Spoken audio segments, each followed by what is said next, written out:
खेसारी तबाड़े नारी रखेले हमसे दूरी हो।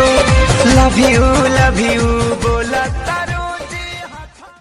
हेलो दोस्तों, नमस्कार दोस्तों, आपका हमारे यूट्यूब चैनल पे स्वागत है। दोस्तों चलिए बात करते हैं आज भोजपुरी इंडस्ट्री के एक मॉडल डांसर के बारे में। जी हाँ दोस्तों, सुहाना कोइन के बारे में जानेंगे। सुहाना कोइन को लोग भोजपुरी इंडस्ट्री में सुहाना खान और जैनी के नाम से भी जानते हैं। तो दोस्तों चलिए इनके बारे में जानते हैं और जानते हैं इनका घर कहाँ है। तो दोस्तों अगर आप हमारे चैनल पर नहीं होता, हमारा चैनल सब्सक्राइब कर लीजिए। चलिए वीडियो को स्टार्ट करते हैं।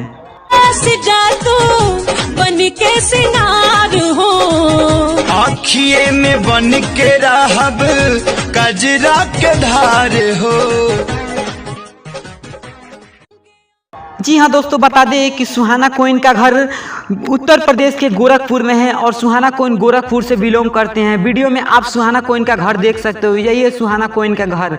दोस्तों बता दें कि भोजपुरी इंडस्ट्री में आने के सुहाना कोइन का कहानी काफ़ी संघर्ष भरा रहा है। सुहाना कोइन काफ़ी गरीब परिवार से बिलोंग करती हैं।